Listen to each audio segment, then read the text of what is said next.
Imagine করুন একটি অদৃশ্য সুতো আপনার ব্রেনের সাথে কানেক্ট করা আছে, কিন্তু এই সুতোটি কন্ট্রোল করছে আপনার আপন কোনো ব্যক্তি, আপনার বস বা আপনার বন্ধু, কিন্তু আপনি এই বিষয়ে কিছুই জানেন না।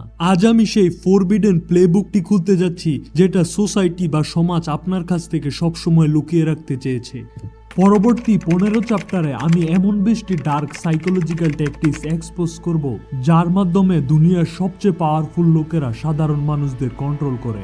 এই ভিডিওটি মনোযোগ দিয়ে দেখুন, কারণ এটি কোনো সাধারণ ভিডিও নয়, এটি আপনার সার্ভাইভাল গাইড।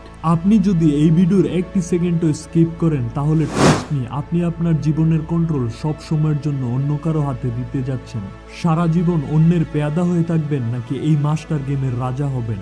আপনি যদি লিড করতে চান, নেতৃত্ব দিতে চান এবং আপনার জীবনের প্রত্যেকটা মুহূর্ত নিজের কন্ট্রোলে রাখতে চান, তাহলে এই ভিডিওটি পুরো দেখুন। আজকে আমি আপনাদের এমন একটি ট্যাকটিক্স শেখাবো যেটা প্রতিটি মাস্টার ম্যানিপুলেটর তাদের দৈনন্দিন জীবনে ব্যবহার করে। আপনি কি সত্যিই মনে করেন আপনি আপনার জীবনের প্রত্যেকটা সিদ্ধান্ত নিজেই নেন? কার সাথে দেখা করবেন, কার সাথে ডিল সাইন করবেন এবং কার সাথে আপনার সময় অতিবাহিত করবেন, এই সিদ্ধান্ত আপনি নিজেই নেন? যদি এমন ভেবে থাকেন তাহলে আপনি ভুল ভাবছেন। আর এর পিছনের সাইকোলজিটি খুব লক্ষ্য করে শুনুন। হিউম্যান ব্রেন স্বাভাবিকভাবে আদেশ বা নির্দেশকে প্রতিরোধ করে। কেউ যদি আপনাকে সরাসরি বলে আমার এই কাজটি করে দাও, তাহলে আপনার সাবকনসিয়াস মাইন্ড সরাসরি ডিফেন্সিভ হয়ে যাবে। কিন্তু একজন মাস্টার ম্যানিপুলেটর এই বিষয়টি খুব ভালো করে জানে। এই জন্য মাস্টার ম্যানিপুলেটর আপনাকে কখনো সরাসরি অর্ডার দেয় না, তারা আপনাকে অপশন দেয়, অপশন এ এবং অপশন বি, যার ফলে আপনি মনে করেন আপনার সিদ্ধান্ত আপনি নিজেই নিচ্ছেন। কিন্তু আসলে বাস্তবিক সত্যতাটা কি?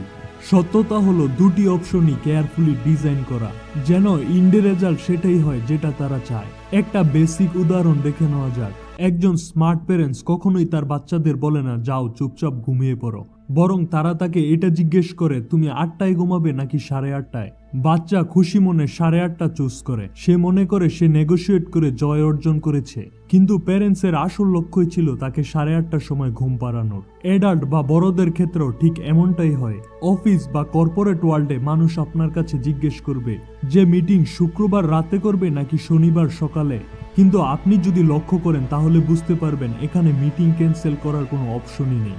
সামনের ব্যক্তি আপনার সামনে একটি অদৃশ্য সীমানা তৈরি করে দেয় এবং আপনি এই সীমানার ভিতর খুশি খুশি আপনার অপশন চুজ করেন। কিন্তু এর সলিউশন কি?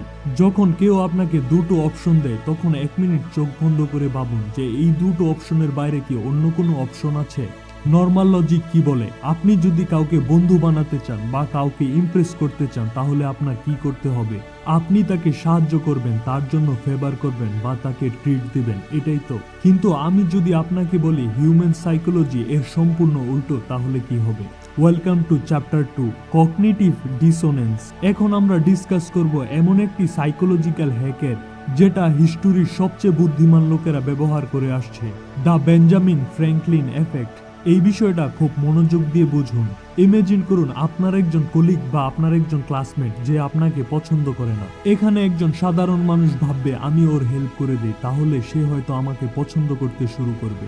কিন্তু একজন ডার্ক সাইকোলজির মাস্টার ঠিক এর উল্টোটা করে। সে উল্টো তার কাছ থেকেই একটি ফেভার নেয়, তেমন বড় কিছু নয়, তার কাছ থেকে পেন বা তার চার্জার বা তার কাছ থেকে একটি অ্যাডভাইস নেয়। এতে আপনি হয়তো ভাববেন এতে তো সে বিরক্ত বোধ করবে, কিন্তু আসল খেলা এখান থেকেই শুরু হয়। যখন সে ব্যক্তি আপনাকে হেল্প করে তখন তার ব্রেনের মধ্যে আপনার জন্য একটি সাবকনসিয়াস কনফ্লিক্ট তৈরি হয়।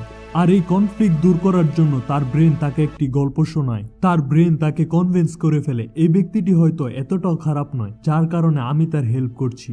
দেখেছেন আপনি একটি ছোট্ট ফেভার নেওয়ার মাধ্যমে আপনি শুধু আপনার কাজই সম্পন্ন করেননি, পাশাপাশি সামনের ব্যক্তির ব্রেন হ্যাক করে তার চিন্তাই বদলে দিয়েছেন। কিন্তু তখন কি হয় যখন কারো অভ্যাস হয়ে যায় আপনাকে পছন্দ করার এবং হঠাৎ করে আপনি ওর অ্যাটেনশন কন্ট্রোল করতে শুরু করেন? ব্রেন কিভাবে রিয়েক্ট করে যখন জিনিসগুলো আনপ্রেডিক্টেবল হয়ে যায়, এটা আমরা জানবো চ্যাপ্টার নাম্বার 3-তে। পরবর্তী পার্ট দেখার জন্য চ্যানেলটিকে লাইক এবং সাবস্ক্রাইব করে পাশে থাকুন।